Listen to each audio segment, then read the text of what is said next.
Hello, Gaston County.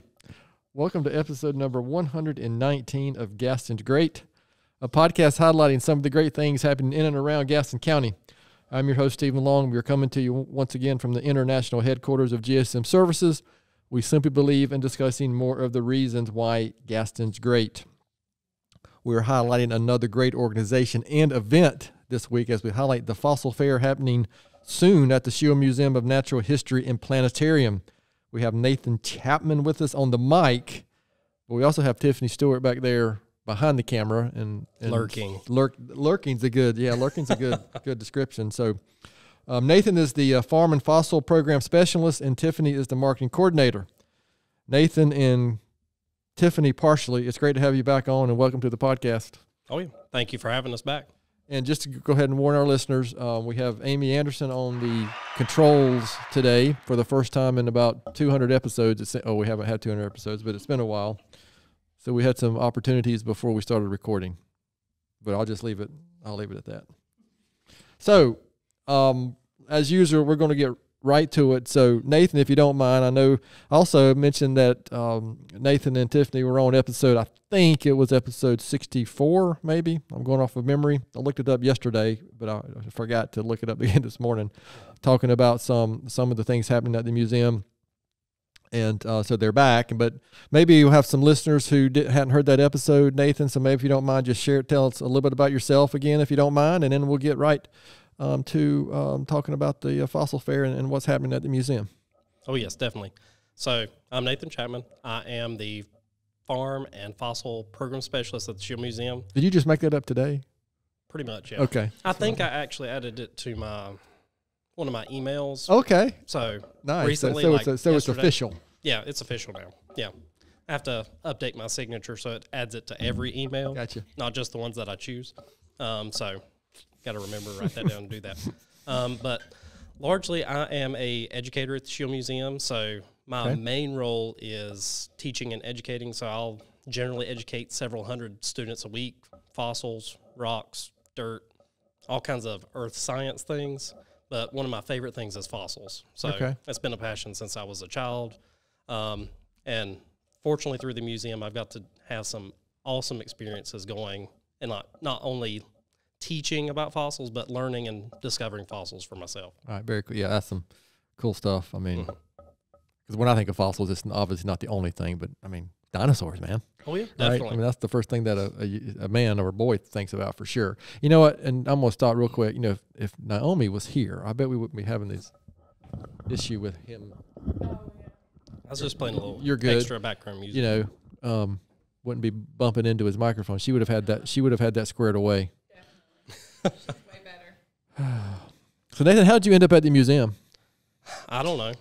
Honestly, I don't know. It seems like I remember this when I asked you that the first time. There was a good story or something there.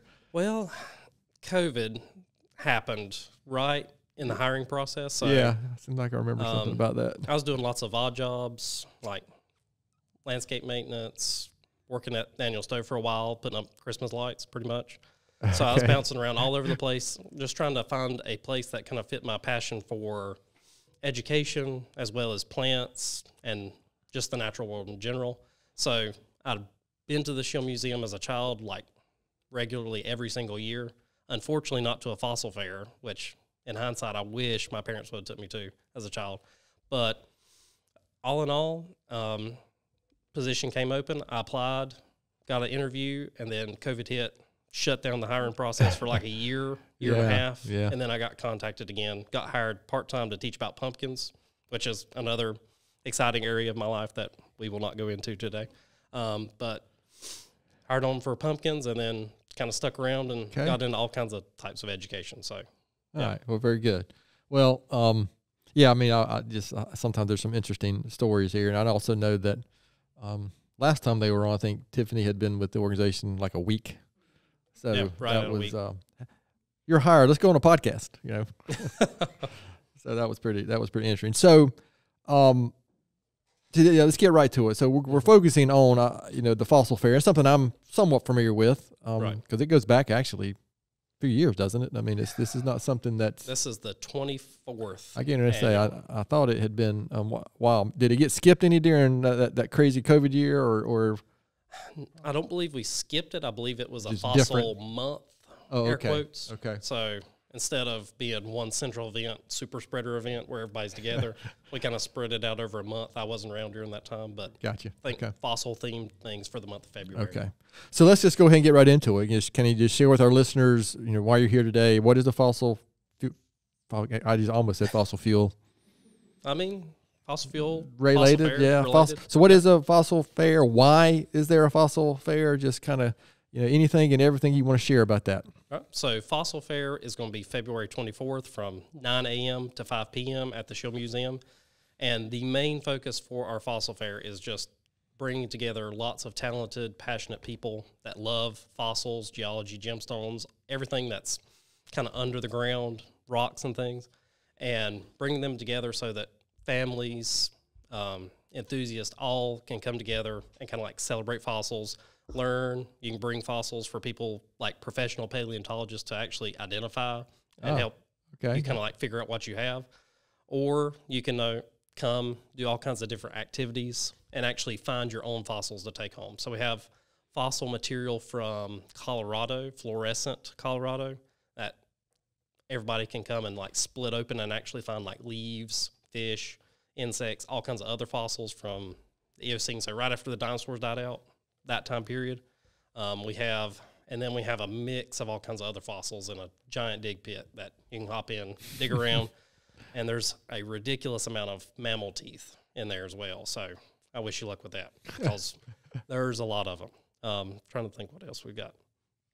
All types of professional paleontologists will be there so you can speak with, kind of like learn about what paleontology is.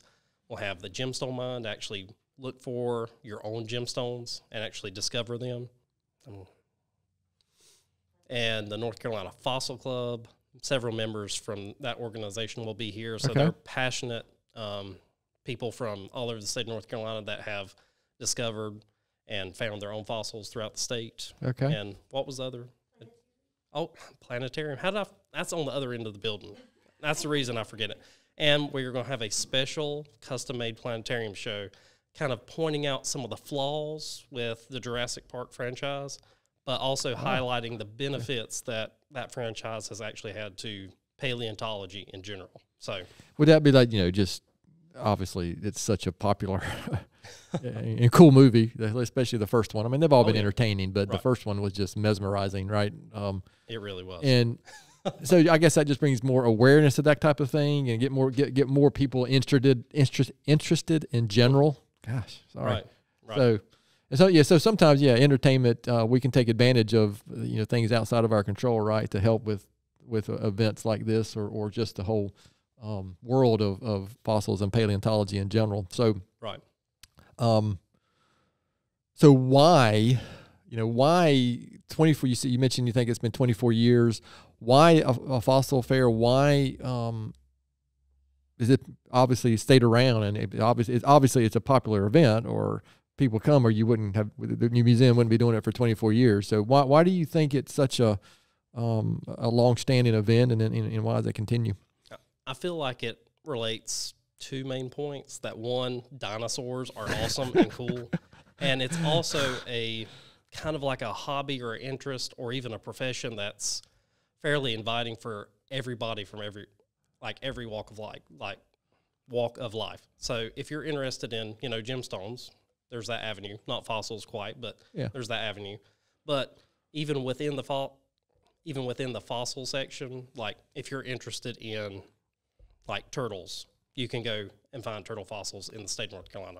If you're interested in dinosaurs, you can find very few but very awesome fossils from like duckbill dinosaurs at the coast. Okay. So it's kind of I want to say it's like a niche North Carolina like activity that unfortunately fewer people know about.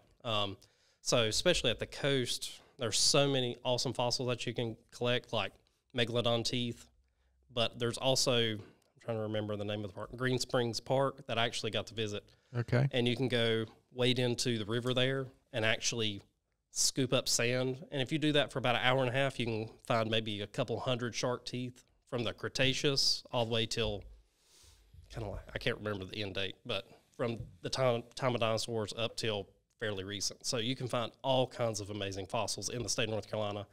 And it kind of goes back to that dinosaurs are awesome, sharks are awesome, that whole thing. I feel like that's a sticking factor. Oh, yeah, and no question. As a museum, I feel like we have the responsibility of providing the general public with a place that they can go learn about, explore, and collect their own fossils. Yeah, so I'm trying to think back. This is going to date me a little bit. Long before Jurassic Park, when I was a kid, there was a show on TV called Land of the Lost.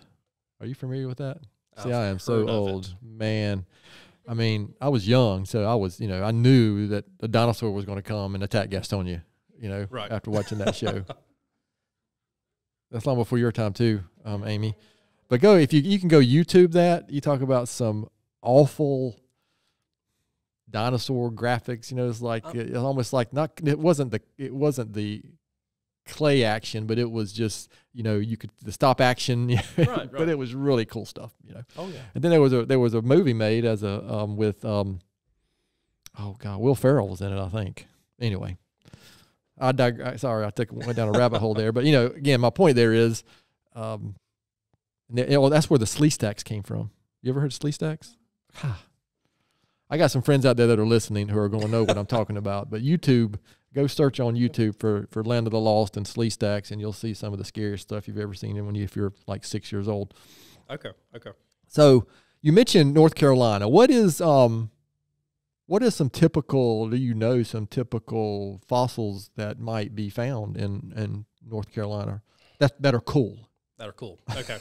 So there is nothing cool that you're going to find from like Raleigh, Charlotte, toward the mountains. Okay. Everything that was alive when those rocks were laid down was microscopic. So you're going to find little black specks, and that's the extent of it. Boring. Yeah, boring stuff. Like really important for like our understanding of things, but sure, kind of like snooze fest as far as like, oh wow, I know what this is when I pick it up and look at it. No T-Rexes. Yeah, no T-Rexes. Okay. Generally, once you get past Raleigh toward the coast is where you're going to find most of your really amazing fossils. So is that just simply because of the soil, or is it is there some other reason? So fossils. And remember, you're talking to a total novice here. I got you. So fossils form best when they can get buried. So it's very hard to bury stuff when it's on dry land, unless it's like a lake or a river area. So you really want an ocean. So the coast of North Carolina has been, like all the way up to Raleigh, has been either under the water or above water multiple times. So in that section, you can find all kinds of, I'm trying to think, whale fossils are very common. Like there's some whale fossils in rivers down toward the coast that are so large that you just can't move. Like there's just whale fossils laying in the river, and people see them and they're like, oh my gosh, I want them, but they're just so heavy that you can't even get them out of the river. They're so large. So whale fossils, going back to the duck-billed dinosaurs, the hadrosaur group, there's several fragmentary fossils. So we find teeth, feet, like toe bones and things like that. Okay. So it shows that they were here, but it's really hard to find them. So they're amazing in the fact that they're so rare. And then lots of late Cretaceous, like marine animals. So sharks again, oysters are really amazing. Like you just have to take my word for it. They're really cool, really interesting to find. And all types of diversity of seashells and like ocean fauna from that portion of the state. I'm trying to think if there was anything else. Toothed whales, we kind of already talked about whales, but like really early whales that had like big, like sharp teeth, like that like type of whale. Nightmare when you're a kid kind of stuff. Yeah. Okay. Yeah. That type of whale. Turtles, dolphins, a walrus was also found coast of North Carolina. So all types of kind of like ice age fauna, I guess you'd say. Okay. So again, remember you're talking to a novice. Right. Help myself and maybe some of our listeners on time frame. When you talk about the different periods, and because you're talking about things that, especially when you say things like maybe the Raleigh area has been underwater, not underwater for over, because we're not talking about a couple months. No, like, I'm assuming we're talking about millions of years here. right. So can you give us, I guess, us novices kind of an understanding of what that might be, or is that? So in general, I'm trying to. Is that like a question you get all the time from somebody like me, and you're like, oh, not that question again? No. Okay. So in the past, like Cretaceous era, when it was very, very hot, there was no ice caps. So no Antarctica, no North Pole, no Santa Claus at this time period. So it's all melted. It didn't have a home. That's disappointing. Yeah. So all the water was melted. So the coast would have been Raleigh area. Sure. Okay. Okay. Then as the earth is cooled over time for ice ages, the water gets kind of frozen up at the top. So the sea levels drop, and then it'll melt a little bit, rise, drop, rise, drop. Sure. Like millions and millions of years and hundreds of times. And is it fair to say we're in a cycle now that it's either it's warmer than it was then, obviously, right? And warming maybe. Yeah. We don't talk about those things on the Gaston's Great podcast. Right. So one very kind of like help you grasp it is as you actually go to the coast. Okay. You'll be driving. You'll get out of the sand hills and you'll drive and it's flat. Yep. And then it'll go down a little hill. And you go down a little hill. Okay, yeah. Every time you go down like 4 feet, that was a coastline at one point. Gotcha. So. Interesting. Okay. So you can kind of like feel like, cause you'll go like, several miles and then it'll be another little drop off. So time is just so big. I mean, it's hard to grasp. Understanding it. It's hard. It is. No, it's hard to grasp. Yeah. So like, believe if the age of the earth were roughly like an hour, if we think of it as like an hour, people have been around for 1.5 seconds. Yeah. So yeah, I've seen some of those graphs and stuff that, yeah. Like, I understand it, but. So, in other words, we're not that important. Yeah. That's really hard to, like, grasp, like, how big it is. So. Yeah, and how long it is. Okay. Right. So, times, yeah. So, I'm going to just go here. Maybe I shouldn't, but I think it was 2018, my family, and we have some friends that we travel with. They're our best friends, and our kids are roughly the same ages over time. But we took a trip out west. And, man, I'm going to be in trouble because I'm not going to get the location right, but I think it was South Dakota. It was a mammoth site. Sure. Man. But it was one of the coolest things I have ever seen. And because that is not something I'd ever experienced before. And so it's an active site too, right? But it's enclosed. They've been built around it. Right. And it's unbelievable the number of mammoths that were discovered there, and it's just, if you you've never done that, and our friend who kind of plans the trips for us, I'm gonna probably get a text if she hears this, like, how could you forget where we were and exactly? But it was just such a memorable event that you couldn't remember the location. It was just so much information. No, but I mean, in all seriousness, it was one of the. Again, I've seen a lot of cool things in our travels with this family, and it was just. So my point there is, if you had never done something like that or seen something like that, now I'm pretty sure we're not going to have a mammoth at the Fossil Fair here at the Schiele Museum. Maybe part of one, or maybe, or that's a secret. You'd have to, you have to show to know. Show to know. Yeah. Show to know. We'll go with that. Okay. We'll go with that. But it's just shocking how large it was, and just anyway, if you I would just encourage you, listeners out there, if you've never gone to a site like that, I would absolutely encourage you strongly to do it. And so that obviously leads into exactly when it is, cost, just anything. I think they said the 24th, which is we're recording this on Wednesday, on Valentine's Day. And it was going to release on the 15th, so we'll have about a week and a half from when we first released this. So our listeners will have plenty of time to get there and find out when and where. And, well, obviously we know where at the Schiele Museum. If you live in Gaston County, you don't know where the Schiele Museum is, then you need to get there quick. Right, so definitely. Go ahead, Nathan. Right, so details are Saturday, February 24th, 9 a.m. to 5 p.m. So we're really encouraging advance tickets so that we can kind of get a head count, if you want to say, and also streamline the entry process. So we're going to have 2 entrances, the main lobby and the lower gallery. so we can get as many people in as fast as possible so you can get to the action as quickly as possible. So advance tickets are $15 for adults, Okay. $14 for youth, $11 for museum members. And if you wait to the day of the event and purchase your ticket at the door, it will be $18 a person. So you will save a good bit. Sure. ordering Especially in if you've advance. got kids or you bring in multiple family members. Right, definitely. And I believe that's the main details. I think I've covered most of the activities and events, except for the planetarium. Sorry. Please don't get on to me, my boss, for forgetting. So who is your direct boss, if you don't mind me asking? Candace Jordan is my direct boss, which is the planetarium is her child and her baby, so I'm in trouble. Okay. Well, we can delete some of this. We can we can edit it and we'll put like your voice in earlier and that talks. That sounds good. So Let's do that. Right, we can do that. So again, just in case you don't.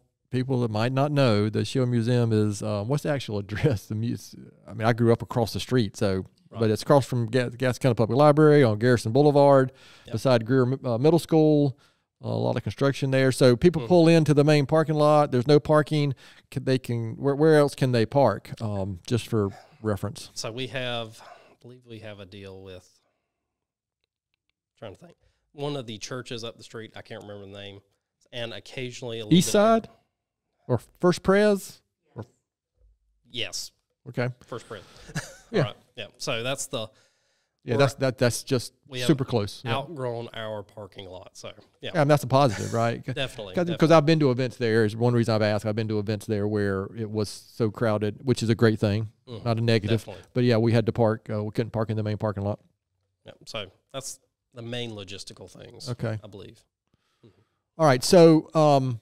So there you have it, our listeners. That's got this big event coming up in roughly a week and a half from the time we're going to release this episode. Let's take a step back since it's been, if you don't mind, and this is for Tiffany as well. We'll make her relay a message that she doesn't. I don't know. How can we put it? Doesn't have the guts to get on camera and on behind the mic. That's what we're going with today. Anything else going on at the museum at the moment? I know there's something coming up that we're not going to talk about today because I think we have somebody else coming in a week or two to talk about that big event, because then we really might be in trouble if we talk about that one today. Can't talk about it. Yeah, no. Tony might.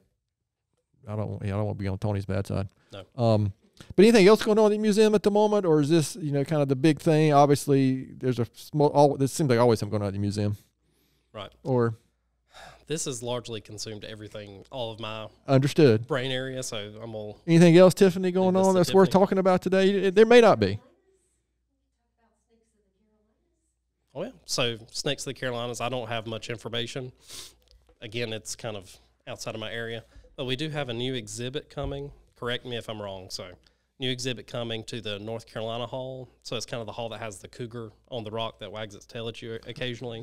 So it'll be kind of like a showcase of all of our native snakes. Okay. And it'll be a very interesting. I mean, we're cool talking exhibit. about dinosaurs, sharks, and snakes.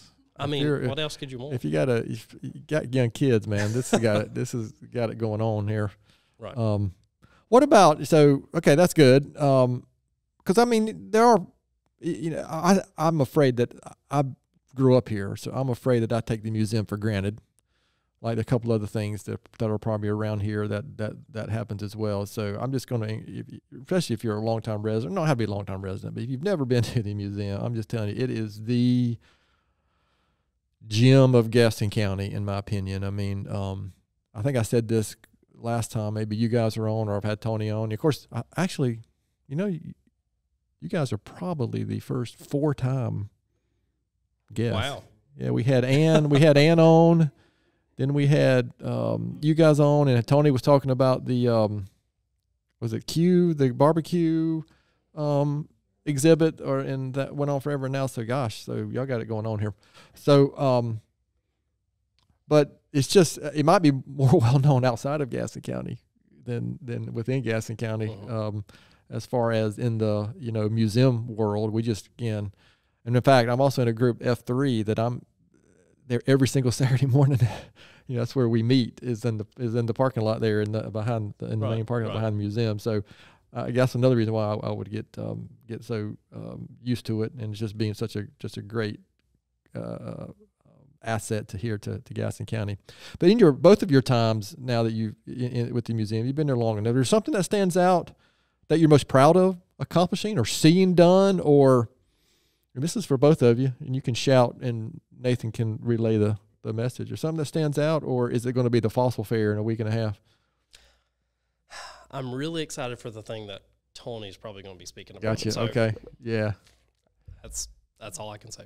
Okay. I agree. Yeah. I've got a little inside information. Remarkable, amazing, wonderful. Anything else? Right. See, there's something that I take for granted. I'm out there at least maybe 4 out of the 5 days of the week.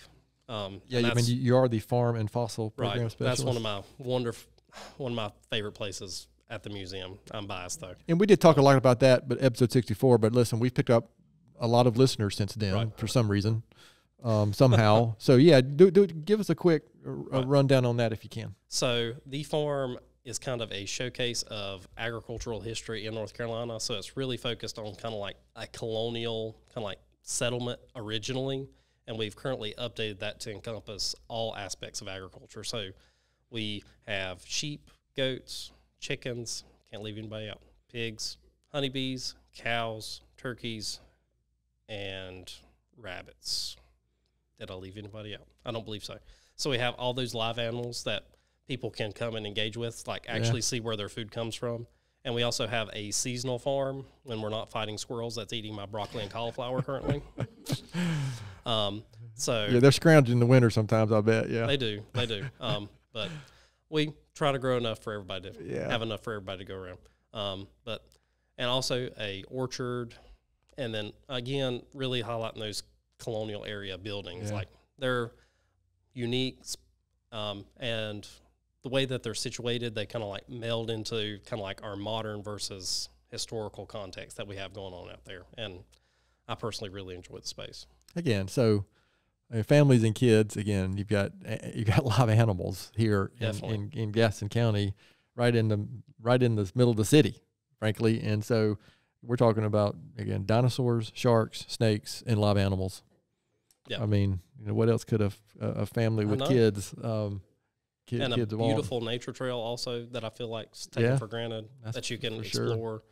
Sure. Again, the planetarium is remarkable. Like, I love to just sneak in there and watch some afternoon shows, especially the Sky Tonight, whichever season we're in. Yeah. Just kind of like brush up on my star knowledge, I guess. Yeah, so I had a group. I'm in a peer group where I'm basically with peer contractors from all over the country, and we come to somebody's town at least twice a year, and we visit and talk about business. But when my group came, gosh, here it was before COVID, so it would have been late, maybe 2016, 2017 time frame.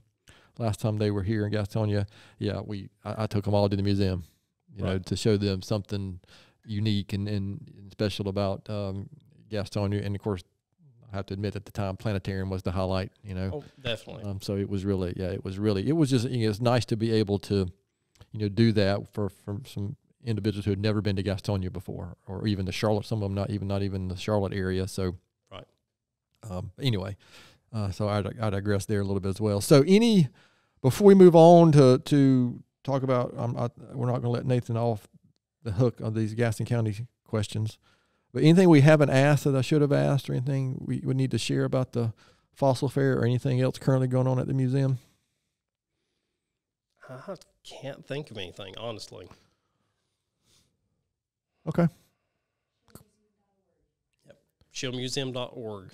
You can go check out everything that's happening. Sure. We have our calendar, because we have lots of kind of like intimate events, like small events. Yeah, so catered to different age I think groups. It has the planetarium shows listed on there as well that are current. I mean, I went on there yesterday to confirm the date for the Fossil Fair, just so, because historically Gaston's great. Of course, I know Naomi and you guys planned it this time, but historically somebody will come on and they'll talk about an event. I'm like, This is going to air. This is going to air after the event. I'm sorry. Oh, So we planned this one much better. You know, okay. that back when Amy was playing them, that's what used to happen. All right, so we're going to talk about. This is going to be the. What's your favorite dinosaur? Gosh, that's not a fair question. Therizinosaurus. Sorry, I can't pronounce that. Yep, So this there is we go. going to be the Jurassic speed round of questions. Okay, and it's going to be different than the first time that you were on. So, Okay. Nathan, favorite movie? Can't say it's not safe for work. But my second favorite movie is actually anything in the Marvel franchise. I really enjoy. Oh, okay, Yep. that's cool. How about favorite vacation spot? We found a very nice place up in Burnsville, North Carolina. Oh yeah, It's I'm familiar just with quiet. a little bit familiar with Burnsville. Very nice, quiet area, get away. I mentioned that nature. F3 group. There's a relay that goes from Virginia to Asheville, and it goes right through Burnsville. Mhm. One of the stop there Yep. is at the fire department. Oh, yeah, right. Yeah. Yeah, but we stayed in just a very nice cabin, Oh, got yeah. out, explored nature. It was lovely. Well, North Carolina mountains there's a lot of I mean, you just can't choose. unknown. I mean, in quiet places up there. Favorite memory as a child? Oh, gosh. Probably hiking in the mountains, specifically like South Mountain State Park. Me and my South Mountain's father would great, go. and it's like- what, hour away. It's super close. Right. It's a great place. Yeah, we'd go hiking there, and also going hiking at like Kings Mountain and Crowder's Mountain. I remember that I was in Boy Scouts. We hiked 10 miles. It was a 10-mile hike, but it got to 10 miles, and then we switched states, going from Kings Mountain to Crowder's Mountain. Oh yeah. So it was like another 10 miles. So it was a 20-mile hike, and I was like 12 years old, and it was a brutal day, but I really enjoyed the experience. Yeah, when you're that young, you can't. It's kind of like us trying to fathom It would not that end. 1.5 seconds on the hour clock. 20 miles, you can't fathom when you're a kid. No, it would not end. So, how about you have a last or recent TV or online series or movie you streamed? Gosh. I don't watch television too much, in all honesty. Oh, good for you, actually. I believe we watched the Super Bowl was the last thing. Okay, well that is TV. So hadn't really Tiffany, been I'm gonna into make any you answer series. that one. I have not. Is that with Steve Carell? Is he in that one, or is that something else I'm thinking of? Okay. Yeah, I've seen highlights for it, but I have not seen it. So she said Shrinking on Apple TV.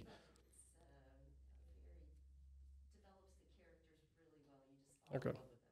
Yeah, it's interesting to me how just in this day and time, there's almost too many choices, right? Right. I mean, we don't have a bunch of streaming services, but man, we're always getting recommendations, right? Somebody telling us about this show or that show. I'm like, geez, how do y'all have time for? That's me. for I that? don't have the time. So since it's been, such a long time since you were last on, I'm going to add, this is a question I did ask before. So Okay.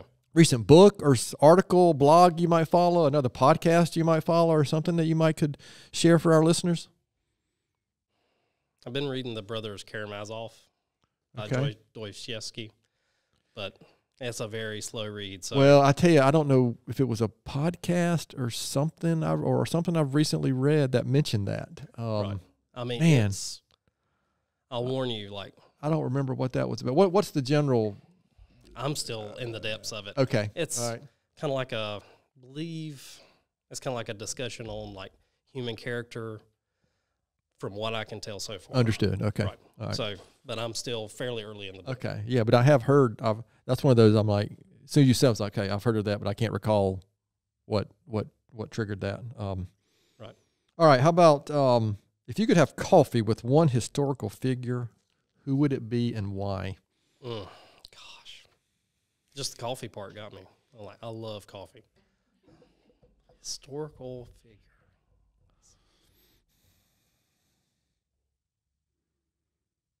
I'm trying to. So you're coming next on that Maybe one too, Tiffany. So Maybe Carl Sagan. oh, okay. I mean, from the work that I've read, like his works that I've read, like feel like he has some very interesting perspectives on kind Sure. of like science as well as humanity's kind Right. of like role Yeah. and everything. So Absolutely. That's good. How about you, Tiffany? oh yeah. You know, I would agree. She said Jesus, and if anybody listens to these episodes, they know that of my faith, and but that's too easy.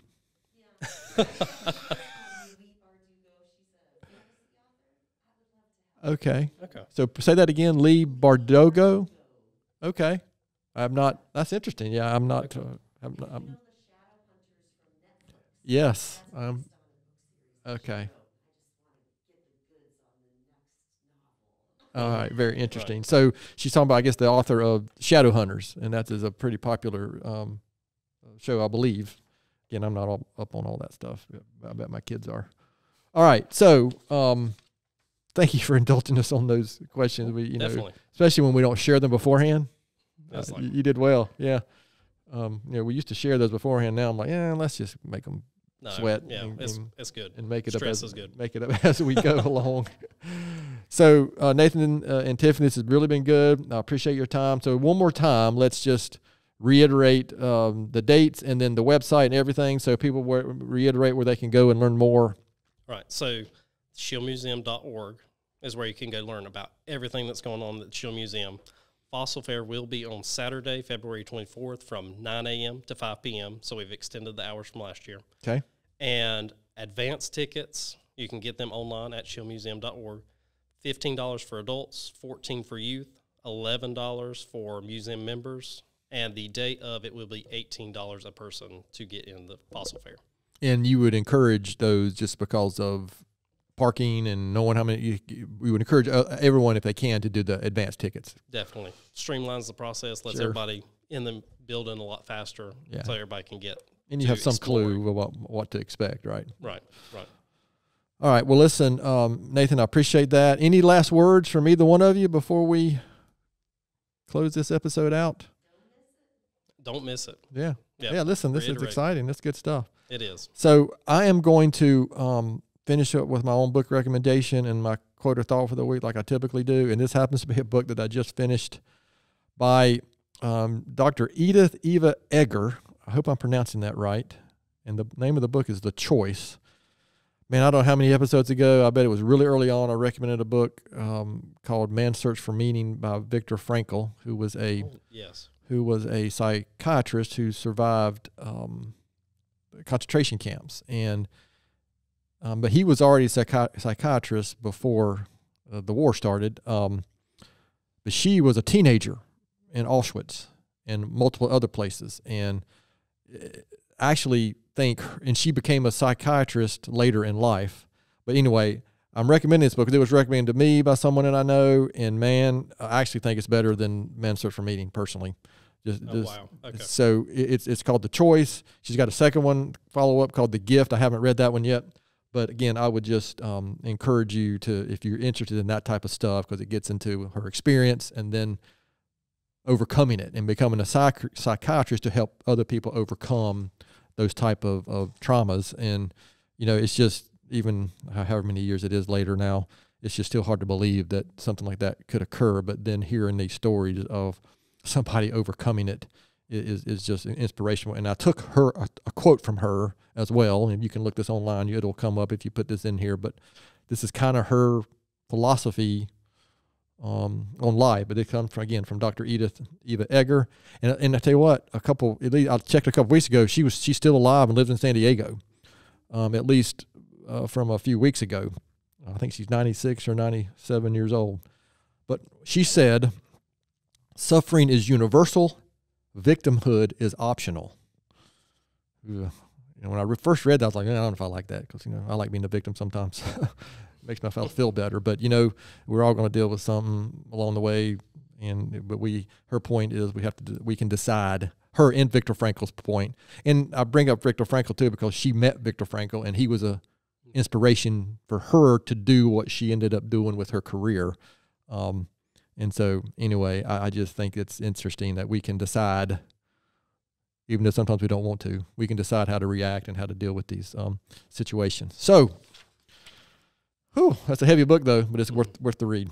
So to our listeners out there, thanks so much for taking the time to listen to today's episode. Please spread the word if you can. Continue to spread the word if you can about the podcast. And please don't hesitate to contact us here at our email address, which is podcast@gastonsgreat.com. We're always looking for suggestions for future podcast topics and guests. You can find the podcast and subscribe at the website, gastonsgreat.com, or anywhere you listen to podcasts. And please follow us on all our social media platforms. And apparently, according to Amy and Naomi, giving us a good 5-star rating helps the podcast get noticed. Thanks again to Nathan and Tiffany, even though she wasn't in front of the camera, for being our guest today. Gaston's Great is produced and brought to you by Naomi Hunt and Amy Anderson from GSM Services. I'm your host, Stephen Long. Thanks again for hanging out with us, and please keep coming back to hear more reasons why Gaston's great.